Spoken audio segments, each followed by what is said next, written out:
And this feels like a team that has got great momentum at the minute, both on and off the pitch. Another sellout at the weekend against Tottenham. Does it feel like you guys are trendsetters at the minute? And are you embracing the fact that everyone is looking at you guys and thinking and wishing they could get to that sort of stage in the future?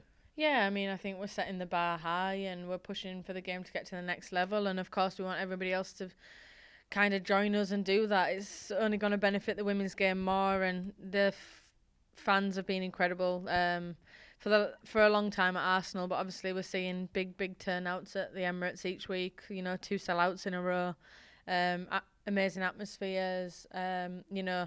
Gets us through games. Obviously, this weekend was really important for us. The last 15 minutes probably were tired a little bit, and the crowd got us through. So it's been really important, and the club have been amazing in pushing that forward. So yeah, hopefully the other clubs can follow suit. And Jonas was saying in his press conference this morning how you guys really want to make the Emirates your home in the coming years. How much are you guys pushing to play more at the Emirates, and for that to maybe be your home at some point in the future, and where all of your home games are played? I mean, we would love that. Obviously, we want to make it our fortress as well, our home, the Arsenal home, and we love playing there. We love playing in front of the crowds. I think the fans love coming to the games and being a part of such a historic and amazing stadium. And of course, us as players want to push that for week in, week out. And as amazing as Bournemouth's been over the years, you can't get many fans there anymore for the fans that want to come. So yeah, it'd be great if we could make that our home permanently. I mean, the stats at the minute are crazy. 31,000 or over 31,000 is the average that you guys are getting at home this season. That's more than most Premier League teams and most teams in the men's game as well. That must be incredible for you guys. Yeah, it's amazing. I think I've seen the stat about it better than 9 Premier League teams, which we can't be complaining when we've got that many people who are excited to come see us and watch us play. And again, just setting boundaries, and we've got to keep pushing them now. And with it being International Women's Day this Friday, and the tagline for this year being to inspire inclusion, how important is it that there's greater accessibility for fans to come and see you at these massive stadiums, and to maybe look at you guys and think, I could play football one day, or I could work in football one day potentially? I mean, that's why it's a part of why we play and what we do. We love doing what we do. Yes, we're women. Yes, the men's game is still ahead of us, but we're pushing for more inclusivity. Another milestone and history made this weekend at all background staff, women. And again, as a club, we're pushing that. We're equal. We do the same sport. We do the same things. We train the same amount of hours a day. I think it's important that we do continue to push that and make that quality level the same. And you mentioned the word inclusivity there. How important is that going forward we do encourage people from all different backgrounds, all different races to get involved in women's football in the UK as well, and to be involved on the playing side too? Yeah, and we want any football to be for anyone. If we can make that possible, if there's any way we can support that from the foundation up, the community, we want to help push that. And of course, we want people from, different backgrounds, cultures, races. We can all play the same game. So hopefully we can keep putting things in place and make that more easy and accessible and inclusive for people to be able to do that. And for everyone listening on talkSPORT and watching on social media and reading this interview on our website, what would your message be to the talkSPORT listeners maybe on International Women's Day? I just think don't be afraid to be who you are.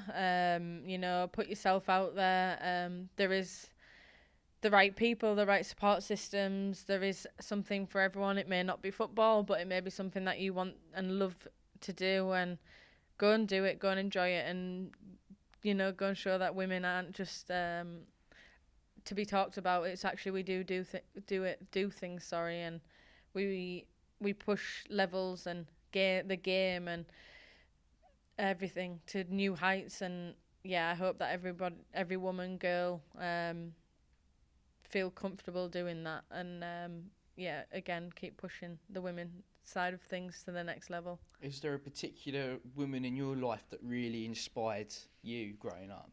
I mean, mine was probably my mum. Obviously, she pushed me to do the sport I'm doing. I was very active as a kid. She took me to my first football session, all boys session. My mum didn't flinch. She told me to go and get involved and go and enjoy doing what I did, and I've never looked back since. And I know there's been a lot of sacrifices that she's made for me to be here where I am today. So she is definitely a woman that inspired me, and I wouldn't be in this position that I am today without her. And a lot of people look at the situation you've had in the last couple of years, battling back from serious injury. You mentioned about your mum there, who you sadly lost as well. How do you feel when people look at you as a role model and are inspired by the resilience that you've showed to come back from those two sad moments in your life in the last couple of years?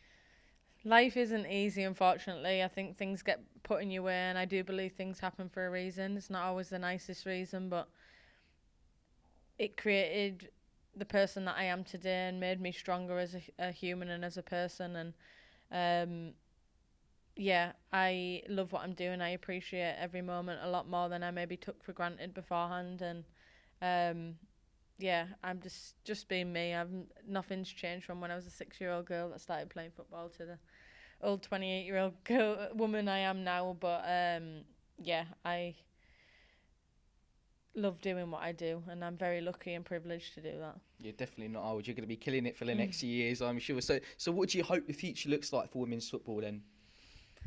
I mean, I hope when I'm retired and watching the game, I hope that it's, what we're doing now is a regular, normal event of the Emirates Stadiums filling out, different teams playing in big stadiums and people being there, the equality and the pathways for different backgrounds, cultures, races, everyone being involved and that being the norm. And yeah, I'm very excited to see where the game does head, because I can only see it heading in the right direction right now. And last one, I've just got to ask you about the draw for the Euros, or to qualify for the Euros, which has just been announced. What are you making of with the group that England have got? I mean, we were expecting it a little bit. We spoke about it last camp, but yeah, it's a pretty tough group. Obviously, you've got France, Sweden, and Republic of Ireland. Katie is very happy about playing England. I think it's the first time in history we're going to get a chance to play each other. So, yeah, it's a tough group, but it's why you play football, to play the best.